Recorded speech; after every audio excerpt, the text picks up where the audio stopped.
आइए भक्तों, आज सुनते हैं सावन मास पूर्णिमा व्रत कथा। तो एक बार बोलिए प्रेम से विष्णु भगवान की जय, लक्ष्मी माता की जय। एकादशी की भांति ही पूरे वर्ष में 12 पूर्णिमा व्रत आते हैं। एक माह में एक बार पूर्णिमा और एक बार अमावस्या आती है। यह दोनों तिथि 15 दिनों के अंतराल के बीच आती है। पूर्णिमा व्रत का हिंदू धर्म में बेहद ही खास महत्व होता है। यदि आप कोई शुभ कार्य करने की सोच रहे हैं तो बिना किसी मुहूर्त के पूर्णिमा तिथि के दिन उस कार्य को कर सकते हैं। पूर्णिमा के दिन आसमान में पूरा चांद दिखाई देता है। तो आइए जानते हैं पूर्णिमा व्रत की कथा। द्वापर युग में यशोदा माँ ने श्री कृष्ण से कहा, हे कृष्ण, तुम सारे संसार के उत्पकर्ता, पालनहारी और संहार करता हो। आज मुझे कोई ऐसा व्रत बताओ जिसको करने से मृत्यु लोक में भी स्त्रियों को विधवा होने का भय न रहे तथा यह व्रत सभी मनुष्यों की मनोकामना पूर्ण करने वाला हो। श्री कृष्ण कहने लगे, हे माता, तुमने अति सुंदर प्रश्न किया है। मैं तुम्हें ऐसे एक व्रत के बारे में विस्तार से बताता हूँ। सौभाग्य की प्राप्ति के लिए स्त्रियों को 32 पूर्णिमा व्रत करना चाहिए। इस व्रत को करने से स्त्री को सौभाग्य की प्राप्ति होती है। यह व्रत अत्यंत सौभाग्य देने वाला और भगवान शिव के प्रति भक्ति को बढ़ाने वाला है। यशोदा जी कहने लगे कि हे कृष्ण, प्रथम इस व्रत को मृत्यु लोक में किसने किया था, इसके विषय में विस्तार से मुझसे बताओ। श्री कृष्ण कहने लगे कि इस भूमंडल पर अनेक प्रकार के रत्नों से परिपूर्ण कार्तिका नाम की एक नगरी थी। वहाँ चंद्रहास नामक राजा राज्य करता था। उसी नगर में धनेश्वर नाम का एक ब्राह्मण था और उसकी स्त्री अति सुशीला रूपवती थी। दोनों ही उस नगर में बड़े प्रेम से रहते थे। घर में धन्य धान्य आदि की कोई कमी नहीं थी, परंतु उनको बहुत बड़ा दुख था कि उनकी कोई संतान नहीं है। एक समय एक बड़ा योगी उस नगर में आया। वह योगी उस ब्राह्मण के घर को छोड़कर अन्य सभी घरों से भिक्षा लेकर भोजन किया करता था। रूपवती से कभी भिक्षा नहीं लेता था। एक दिन वह योगी रूपवती से भिक्षा न लेकर किसी अन्य घरों से भिक्षा लेकर गंगा किनारे जाकर भिक्षण को प्रेम पूर्वक ग्रहण करने लगा कि धनेश्वर ने योगी का यह सब कार्य देख लिया। अपनी भिक्षा के अनादर से दुखी होकर धनेश्वर योगी से बोला, हे महात्मा, आप सब घरों से भिक्षा लेते हैं, परंतु आप मेरे घर की भिक्षा कभी नहीं लेते। इसका क्या कारण है? योगी ने कहा, निसंतान के घरों की भिख पतितों के अत्र के तुल्य होता है, और जो पतितों का अत्र खाता है वह भी पतित हो जाता है। क्योंकि तुम निसंतान हो, इसीलिए पतित हो जाने का भय से मैं तुम्हारे घर की भिक्षा नहीं लेता। धनेश्वर योगी यह बात सुनकर बहुत दुखी हुआ और हाथ जोड़कर योगी के पैरों में गिर गया और कहने लगा, हे महाराज, यदि ऐसा है तो आप पुत्र प्राप्ति का उपाय बतलाइए। आप सर्वज्ञानी है, मुझ पर कृपा कीजिए। हे भगवान, मेरे घर में धन की कोई कमी नहीं है, परंतु मैं पुत्र न होने का कारण अत्यंत दुखी हो। आप मेरे इस दुख का हरण करें, सामर्थ्यवान है। यह सुनकर योगी कहने लगे, हे ब्राह्मण, तुम चंडी की आराधना करो। घर आकर उसने अपनी पत्नी से सब बात कह और स्वयं तप करने के लिए वन में चला गया। वन में जाकर उसने चंडी की उपासना की और उपवास किए। चंडी ने 16वें दिन उसको स्वप्न में दर्शन दिया और कहा, हे धनेश्वर, जा, तेरे घर पुत्र होगा, परंतु वह 16 वर्ष की आयु में ही मृत्यु को प्राप्त हो जाएगा। यदि तुम दोनों पति पत्नी 32 पूर्णमासियों का व्रत विधि पूर्वक करेगो तो यह दीर्घायु हो जाएगा। जितनी तुम्हारी सामर्थ्य हो आटे के दिए बनाकर शिव जी भगवान का पूजन करना, परंतु पूर्णमासी के व्रत 32 होने चाहिए। प्रातः काल होने पर इस स्थान के समीप तुम्हें आम का वृक्ष दिखाई देगा। उस पर चढ़कर तुम एक फल तोड़कर शीघ्र ही अपने घर चले जाना और अपनी पत्नी से सब बात कहना। ऋतु स्नान के पश्चात वह स्वच्छ होकर श्री शंकर भगवान का ध्यान करके उस फल को खा लेगी। शंकर भगवान की कृपा से उसको गर्भ हो जाएगा। जब वह ब्राह्मण प्रातः काल उठा तो उसने एक स्थान के पास ही आम का वृक्ष देखा, जिस पर एक अत्यंत सुंदर आम का फल लगा हुआ था। उस ब्राह्मण ने उस आम के वृक्ष पर चढ़कर फल को तोड़ने की प्रयत्न किया, परंतु वृक्ष पर कई बार प्रयत्न करने पर भी वह चढ़ नहीं पाया। तब उस ब्राह्मण को बहुत चिंता हुई। तब विघ्न विनाशक श्री गणेश भगवान की वंदना करने लगा। हे दया निधान, अपने भक्तों के विघ्नों का नाश करने के, उनके मंगल कार्यों को करने वाले, दुष्टों का नाश करने वाले, रिद्धि सिद्धि प्रदान करने वाले, आप मुझ पर कृपा करके इतना बल दे कि मैं अपने मनोरथ को पूरा कर सकूं। इस प्रकार श्री गणेश जी की प्रार्थना करने पर उनकी कृपा से धनेश्वर वृक्ष पर चढ़ गया और उसने सुंदर आम के फलों को तोड़ लिया। अब धनेश्वर ने सोचा, जो वरदान से फल मिला है वह यही है और कोई फल तो दिखाई नहीं दे रहा। उस धनेश्वर ब्राह्मण ने जल्दी से घर जाकर अपनी पत्नी को वह फल दे दिया और उसकी पत्नी ने अपने पति के कहे अनुसार उस फल को खा लिया और वह गर्भवती हो गई। देवी जी की असीम कृपा से उससे एक अत्यंत सुंदर पुत्र पैदा हुआ, जिसका नाम उन्होंने देवी दास रखा।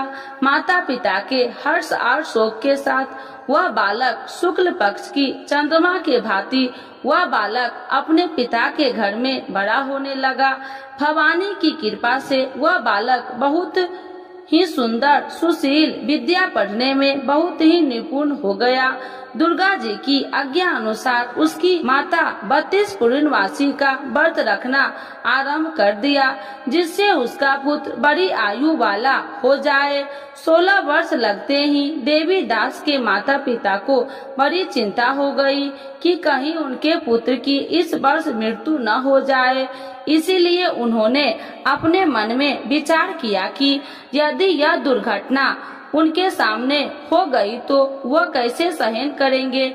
इसीलिए उन्होंने देवी दास के मामा को बुलाया और कहा, हमारी एक बहुत बड़ी इच्छा है कि देवी दास 1 वर्ष तक काशी में जाकर विद्या अध्ययन करे और उसको अकेला भी कभी नहीं छोड़ना चाहिए। इसीलिए साथ में तुम चले जाओ और 1 वर्ष के पश्चात इसको वापस ले आना। सब प्रबंध करके उसके माता पिता ने काशी जाने के लिए देवी दास को एक घोड़े पर बैठाकर उसके मामा के साथ भेज दिया, परंतु यह बात उसके मामा या किसी और से नहीं बताई। धनेश्वर तथा उसकी पत्नी ने अपने पुत्र की मंगल कामना दीर्घायु के लिए भगवती दुर्गा की आराधना और पूर्णमासियों का व्रत करना आरंभ कर दिया। इस प्रकार बराबर 32 पूर्णमासी के व्रत को उन्होंने पूरा किया। कुछ समय पश्चात एक दिन वह मामा और भांजा मार्ग में रात में बिताने के लिए किसी गांव में ठहरे हुए थे। उस दिन उस गांव में ब्राह्मण की अत्यंत सुंदर, सुशीला और गुणवती कन्या का विवाह होने वाला था। जिस धर्मशाला के अंदर वर और उसकी बारात ठहरी थी, उसी धर्मशाला में देवी दास और उसके मामा भी ठहरे हुए थे। संयोगवश कन्या को तेल आदि चढ़ाकर मंडप आदि का कार्य किया गया तो लगन के समय वर को धनुवात हो गया। इसीलिए वर के पिता ने अपने कुटुंबियों से विमर्श करके निश्चय किया कि यह देवी दास मेरे पुत्र जैसा ही सुंदर है, मैं इसके साथ ही लगन करवा दूं और बाद में विवाह के अन्य कार्य मेरे लड़के के साथ ही हो जाएगा। ऐसा सोचकर देवी दास के मामा से जाकर बोला कि तुम थोड़ी देर के लिए अपना भांजा हमें दे दो, जिससे विवाह के लगन का सब कार्य सुचारू रूप से हो सके। तब देवी दास का मामा कहने लगा, जो कुछ भी वधू पक्ष की कन्या दान के समय वर को मिले वह सब हमें दे दिया जाए, तो मेरा भांजा इस बारात में दूल्हा बन जाएगा। यह बात वर के पिता ने स्वीकार कर लेने पर उसने अपना भांजा वर बनने के लिए भेज दिया और उसके साथ सब विवाह कार्य विधि पूर्वक संपन्न हो गए। पत्नी के साथ वह भोजन करने लगा तो अपने मन में सोचने लगा कि न जाने यह किसकी स्त्री होगी। वह एकांत में यही सोच सोचकर अपने कर्म श्वास छोड़ने लगा और उसकी आंखों से आंसू भी आ गए। तब लड़की ने पूछा, क्या बात है, आप इतने उदासीन व दुखी क्यों हो रहे हैं? तब उसने सब बात जेवर के पिता और उसके मामा के हुई थी लड़की को बता दी। तब कन्या कहने लगा कि यह ब्राह्मण विवाह के विपरीत कैसे हो सकता है? देव ब्राह्मण और अग्नि के सामने मैंने आपको ही अपना पति माना है, इसीलिए आप ही मेरे पति हैं। मैं आपकी ही पत्नी रहूंगी, अन्य किसी की कदापि नहीं। देवी दास ने कहा, ऐसा मत करिए, क्योंकि मेरी आयु बहुत कम है। मेरे पश्चात आपकी क्या गति होगी? इन बातों को अच्छी तरह विचार कर लो। परंतु वह दृढ़ विचार वाली कन्या थी। वह बोली, जो आपकी गति होगी वह मेरी गति होगी। स्वामी, आप उठिए और भोजन कीजिए, आप निश्चय ही भूखे होंगे। तब देवी दास और उसकी पत्नी ने भोजन किया तथा शेष रात्रि वह सोते रहे। प्रातः काल देवी दास ने अपनी पत्नी को 3 नागों से जड़ी हुई एक अंगूठी दे दी, एक रुमाल दिया और बोला, हे प्रिय, इसे लो और संकेत समझकर स्थिर चित हो जाओ। मेरा मरण और जीवन जानने के लिए एक पुष्ट वाटिका बना लो, उसमें सुगंधित वाली एक नववालिका लगाओ, उसको प्रतिदिन जल से सिंचा करो और आनंद के साथ खेलो कूदो और उत्सव मनाओ। जिस समय और जिस दिन मेरा मृत्यु होगा यह फूल सूख जाएगा और जब वह फिर से हरे हो जाएंगे तो समझ लेना मैं जीवित हूँ। यह बात निश्चय करके समझ लेना, उसने कोई भी संशय नहीं है। इतना कहकर देवी दास वहाँ से चला गया। प्रातः काल होते ही वहाँ पर गाजे बाजे बजने लगा और जिस समय विवाह कार्य समाप्त करने के लिए वर तथा सब बाराती मंडप में आए तो कन्या ने वर को भली प्रकार से देखकर अपने पिता से कहा, यह मेरा पति नहीं है, मेरा पति वही है जिसके साथ रात्रि में मेरा पानी ग्रहण हुआ था। इसके साथ मेरा विवाह नहीं हुआ। यदि वह वही पुरुष है तो बताइए कि मैंने इसको क्या दी? वधू पक्ष और कन्या पक्ष कन्या दान के समय जो आभूषण आदि दिए गए थे वो दिखाइए, तथा रात में क्या गुप्त बातें मैंने इनसे कही वह सब सुनाइए। पिता ने उसके कहे अनुसार वर को बुलाया। कन्या की यह सब बातें सुनकर वह कहने लगे, मैं कुछ भी नहीं जानता। इसके पश्चात लज्जित होकर वह अपना सा मुंह बनाकर चला गया और सारी बात भी अपमानित होकर वहां से लौट गई। भगवान श्री कृष्ण बोले, हे माता, इस प्रकार देवीदास काशी विद्या अध्ययन के लिए चला गया। जब वह कुछ समय बीत गया तो काल से प्रेरित होकर एक सर्प रात्रि के समय उसको डसने के लिए वहां पर आया। उस विस्तार के प्रभाव से उसके शयन का स्थान चारों ओर से विष की ज्वाला से विषैले हो गया, परंतु व्रत के प्रभाव से उसको काट नहीं पाया, क्योंकि पहले ही उसकी माता ने 32 पूर्णमासी का व्रत रखा था। इसके बाद मध्याह्न के समय स्वयं काल वहां आया और उसके शरीर से प्राण को निकालने का प्रयत्न करने लगा, जिससे वह मूर्छित होकर पृथ्वी पर गिर गया। उसी समय माता पार्वती के साथ भगवान शंकर वहां आ गए। उसको मूर्छित दशा में देखकर माता पार्वती जी ने शंकर जी से प्रार्थना की, हे महाराज, इस बालक की माता ने पहले ही 32 पूर्णिमा का व्रत पूरा किया था, जिसके प्रभाव से आप इसको प्राण दान दे। भवानी के कहने पर भक्त वत्सल भगवान शिव जी ने उसको प्राण दान दे दिया। इस व्रत के प्रभाव से काल को भी पीछे हटना पड़ा और देवी दास स्वयं होकर बैठ गया। उधर उसकी पत्नी उसके काल की परीक्षा किया करती थी। जब उसने देखा वो पुष्प वाटिका में पुष्प कुछ भी नहीं है तो उसको अत्यंत आश्चर्य हुआ, लेकिन जब वह जैसे ही हरी भरी हो गई तो वह जान गई कि सब उसका पति ठीक ठाक है, वह जीवित हो गया है। यह देखकर वह बहुत प्रसन्न हो उठी। अपने पिता से कहने लगे कि पिताजी, मेरा पति जीवित है, आप उनको ढूंढिए।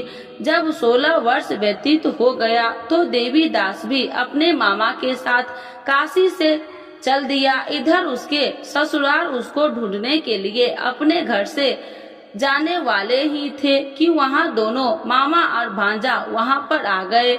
उनका आया हुआ देखकर उनके ससुर को बहुत प्रसन्नता हुई। उन्हें अपने घर ले गए। उस समय नगर के निवासी भी वहाँ इकट्ठे हो गए। निश्चय किया कि अभ्यास ही इसी बालक के साथ कन्या का विवाह हुआ था। उस बालक को कन्या ने जब देखा तो पहचान लिया कि यह तो वही है जो संकेत करके गया था। तब उपरांत सब कहने लगे कि भला हुआ यह आ गया है और सब नगरवासी ने आनंद मनाया। कुछ दिन बाद देवी दास ने अपनी पत्नी और मामा के अपने ससुराल के घर से बहुत सारे उपहार लेकर अपने माता पिता की घर की तरफ प्रस्थान किया। जब वह अपने गांव के निकट पहुंच गए तो कई लोगों से उसे देखकर उसके माता पिता को पहले ही खबर दे दी कि तुम्हारा पुत्र देवी दास अपनी पत्नी और मामा के सहित आ रहे हैं।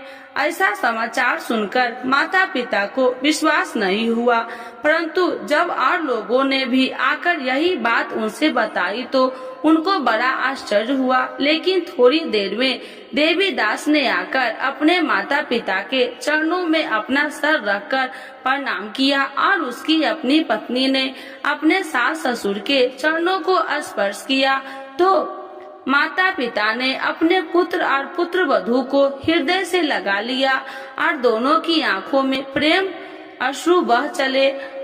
अपने पुत्र और पुत्र वधू के आने की खुशी में धनेश्वर ने बड़ा ही भारी उत्सव किया और ब्राह्मणों को दान दक्षिणा देकर प्रसन्न किया। श्री कृष्ण भगवान कहने लगे कि इस प्रकार धनेश्वर 32 पूर्णमासी के व्रत के प्रभाव से पुत्रवान हो गया। जो भी स्त्री 32 पूर्णमासी के व्रत को करती है वे जन्म जन्मांतर के वैधव्य का दुख नहीं भोगती और सदैव सौभाग्यवती रहती है। तो एक बार बोलिए प्रेम से विष्णु भगवान की जय, लक्ष्मी माता की जय। पूर्णिमा व्रत के लाभ। किसी भी उपासक द्वारा पूर्णिमा व्रत करने से भगवान श्री विष्णु प्रसन्न होते हैं। पूर्णिमा व्रत करने वाले उपासक को जल्द ही संतान प्राप्ति होती है और संतान की दीर्घायु प्राप्त होता है। पूरी श्रद्धा से पूर्णिमा का व्रत करने से गृह कलेश दूर होते हैं। पूर्णिमा के व्रत करने से स्त्रियां सौभाग्यवती का वर प्राप्त होता है। इस व्रत को करने से मानसिक और शारीरिक कष्ट दूर होते हैं। पूर्णिमा का व्रत करने से मनुष्य की सभी प्रकार की मनोकामना पूरी होती है। जो भी उपासक पूर्णिमा का व्रत रखता है उस पर भगवान विष्णु और चंद्रमा की विशेष कृपा सदैव बनी रहती है। यह व्रत करने से आर्थिक परेशानी भी दूर होती है।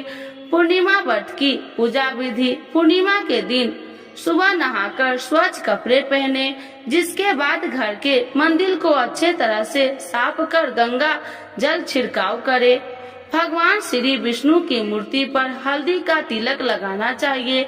भगवान श्री विष्णु के साथ माता लक्ष्मी का पूजन अवश्य तौर पर करना चाहिए। भगवान श्री विष्णु के समक्ष घी का दीपक जलाए, पुष्प चढ़ाए। रात को चंद्र उदय होने के बाद चंद्रमा को जल अर्पित करे। पूर्णिमा के व्रत किसकी पूजा करनी चाहिए? पूर्णिमा के व्रत में विष्णु भगवान की पूजा करनी चाहिए।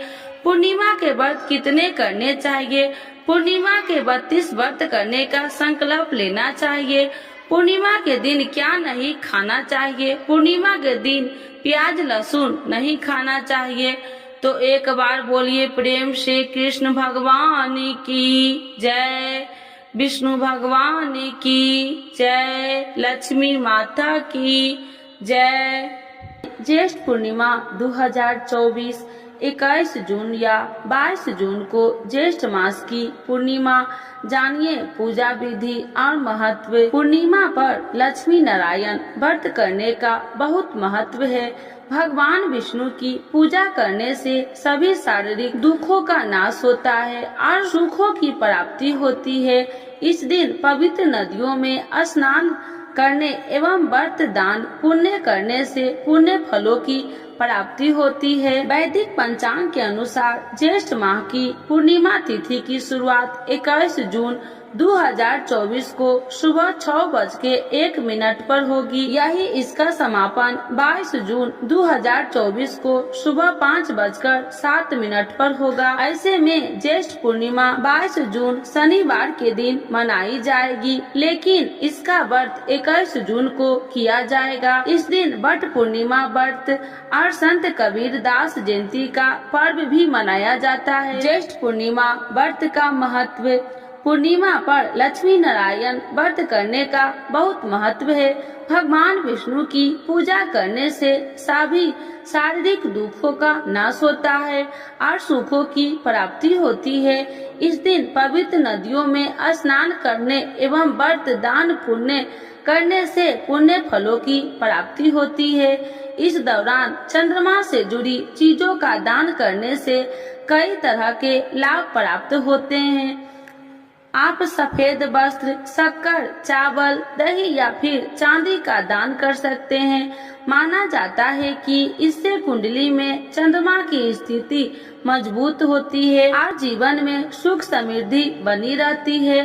पूर्णिमा के दिन चंद्र देव अपनी पूर्ण कला से युक्त होते हैं। इसका प्रभाव सीधे व्यक्ति के मन और शरीर पर पड़ता है। इस दिन चंद्र पूजन से व्यक्ति की मानसिक और आर्थिक स्थिति ठीक होती है, क्योंकि ज्योतिष में चंद्रमा को द्रव्य और मन का कारक कहा गया है। पूर्णिमा व्रत की पूजा विधि। इस दिन सूर्योदय से पूर्व स्नान कर उगते हुए सूर्य को जल दे और इसके बाद भगवान लक्ष्मी नारायण के सामने हाथ में अक्षत, जल, पूजा की सुपारी और जल लेकर व्रत का संकल्प ले। पूजा के लिए पूर्व की ओर मुख कर बैठे जाए और एक चौकी पर लाल और पीला वस्त्र बिछा ले कर लक्ष्मी नारायण को आसन दे। पीला कपड़ा दाहिना और बिछाकर विष्णु जी को स्थापित करे और लाल कपड़ा बाएं ओर बिछाकर देवी लक्ष्मी को विराजित करे।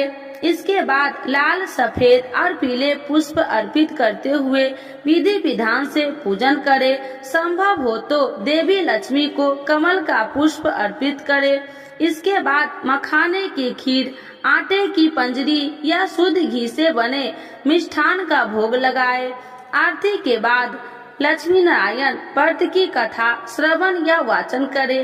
पूर्णिमा तिथि पर व्रत रखकर विधिवत विष्णु जी का पूजन करने और चंद्रमा को अर्घ्य देने से आपके घर में सुख समृद्धि बनी रहेगी। यह तिथि माता लक्ष्मी को भी अत्यंत प्रिय है, इसीलिए इस दिन श्री हरि के साथ माता लक्ष्मी पूजन करने से दरिद्रता का नाश होता है। धार्मिक मान्यता है कि व्रत के प्रभाव से मनुष्य की समस्त मनोकामनाओं की पूर्ति होती है। इस व्रत को करने से धन संपत्ति, सुख, वैभव और वृद्धि होती है। इस व्रत को गृहस्थ ही नहीं अविवाहितों को भी करना चाहिए। इससे उन्हें संयोग जीवन साथी की प्राप्ति होती है। तो एक बार बोलिए प्रेम से लक्ष्मी नारायण भगवान की जय। भगवान विष्णु एवं लक्ष्मी माता की चालीसा। यह चालीसा आप लोग जरूर सुने। सुनने मात्र से होती है धन्य धान्य में वृद्धि। तो एक बार बोलिए प्रेम से विष्णु भगवान की जय, लक्ष्मी माता की जय। श्री विष्णु चालीसा के पाठ से अच्छे पुण्य की होगी प्राप्ति, माँ लक्ष्मी भी होंगे प्रसन्न। तो एक बार बोलिए प्रेम से विष्णु भगवान की जय, लक्ष्मी माता की जय। सुनो सुनिए विनय सेवक की चितलाय, करत कुछ वरण करु दीजे ज्ञान बतलाय। नमो विष्णु भगवान खरागी, कष्ट नसावन अखिल बिहारी। प्रबल जगत में शक्ति तुम्हारी, तिरुवन फैली रही उजियारी। सुंदर रूप मनोहर सूरत, सरल स्वभाव मोहिनी मूरत। तन पर पीताम्बर अति सोहत, बैजंती माला मन मोहत। शंख चक्र कर गदा विराजे, देखत दैत्य असुर दल भाजे। सत्य धर्म मद लोभ न गाजे, काम क्रोध मद लोभ न छाजे। संत भक्त सज्जन मन रंजन, दनुज असुर दुष्टन दल गंजन। सुख उपजाए कष्ट सब भंजन, दोष मिटाए करत जन संजन। पाप काट भव सिंधु उतारन, कष्ट नसा कर भक्ति उबारन। करत अनेक रूप प्रभु धारण, केवल आप भक्ति के कारण। धरनी धनु मन तुम ही पुकारा, तब तुम रूप राम का धारा। भार उतार असुर दल मारा, रावण राधिक को संघारा। आप 12 रूप बनाया, हिरण्याकश को मार गिराया। धर्म तेतन सिंधु बनाया, 14 रतन को निकलवाया। अमिलेख असुरन दुत मचाया, रूप मोहिनी आप दिखाया। देवन को अमृत पान कराया, असुरन को छवि से बहलाया। कूर्म रूप धर सिंधु मचाया, मंदाचल गिरि तुरंत उठाया। शंकर का तुम फंद छुड़ाया, भस्मासुर को रूप दिखाया। देवन को जब असुर डुबाया, कर प्रबंध उन्हें ढूंढवाया। मोहिनी बनकर खलगी मचाया, उसे ही कर में भस्म कराया। असुर जलंधर अति बलदाई, शंकर से उनकी लड़ाई। हार पार शिव शंकर बनाई, किन शक्ति से छल खल जाई। सुमरन किन तुम्हें शिव रानी, बतलाई सब विपत्ति कहानी। तब तुम बने मोहिनी चर ज्ञानी, वृंदा की सब सुरति भुलानी। देखत 3 दनुज सौतानी, वृंदा आए तुम्हें लपटानी।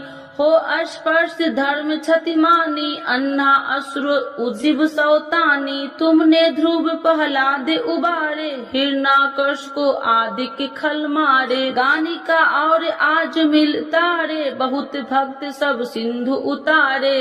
हरहु शंकर संताप हमारे, कृपा करहु हरि सृजनहारे। देखो मैं निज दरस तुम्हारे, दिन बंधु भक्त हितकारे। चाहता आपका सेवक दर्शन, करहु दया अपनी मधु सूदन। जानू नहीं योग्य जब पूजन, होए यज्ञ स्तुति अनुमोदन। शील दया संतोष सुलक्षण, विपत्ति नहीं व्रत बोध विलक्षण। करहु आपका किस विधि पूजन, कुमति विलोक होत दुख भीषण। करहु प्रणाम कौन विधु सुमरन, कौन भांति मैं करहूँ समरन। सुर मुनि कहत सदा सेवकाई, हर्षित रहत परम गति पाई।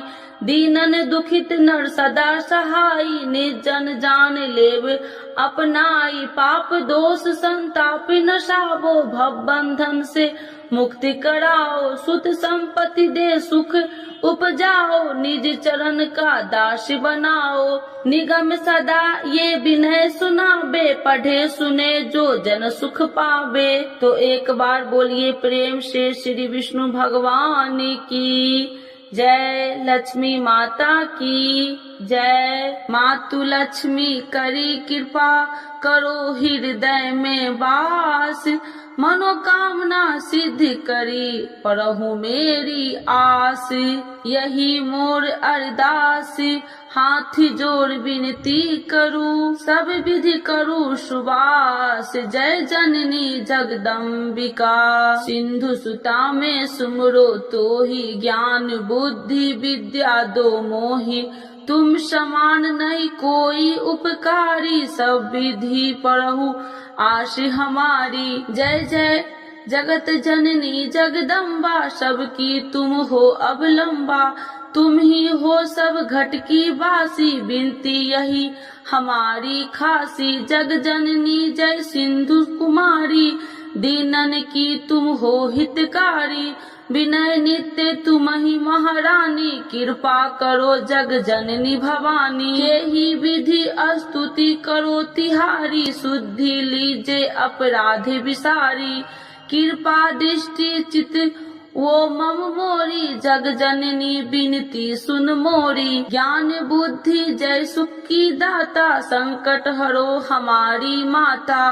क्षीर सिंधु जब विष्णु मथायो, 64 रतन सिंधु में पायो। 64 रतन में तुम सुखकारी, सेवा कियो प्रभु बने दासी। जब जब जन्म जहाँ प्रभु लिन्हा, रूप बदलता सेवा किन्हा। स्वयं विष्णु जब नर तनु धारा, ले ही अपराधिपुरी अवतारा। तब तुम प्रकट जनकपुर माही, सेवा कियो हृदय पुल काही। अपनाया तो ही अंतर्यामी, विश्व विदित त्रिभुवन की स्वामी।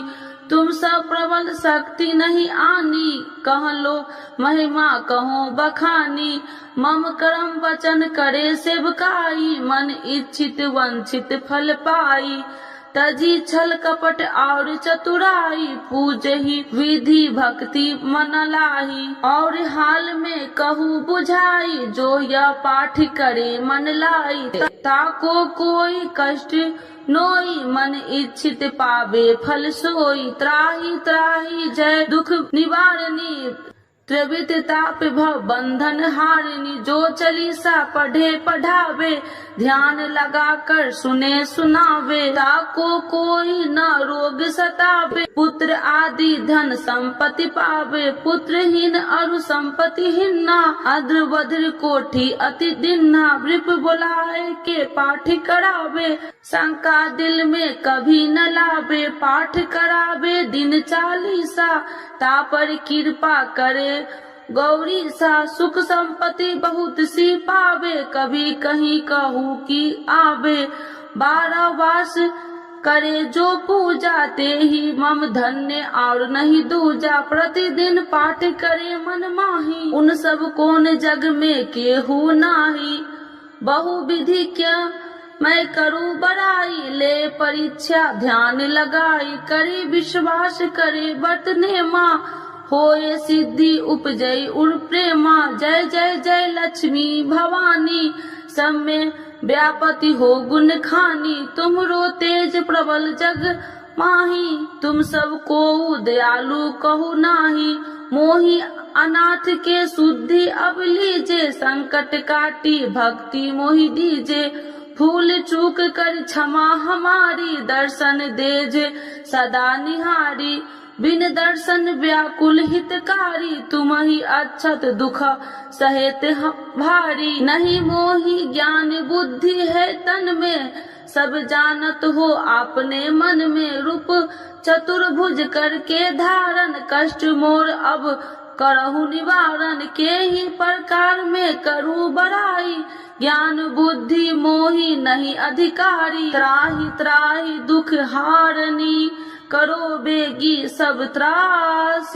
जयति जयति जय लक्ष्मी माँ, करो शत्रु को नाश। रामदास धरि ध्यान नित, विनय करत कर जोर। मातु लक्ष्मी दास पर करू दया की कोर। तो एक बार बोलिए प्रेम से लक्ष्मी माता की जय, विष्णु भगवान की।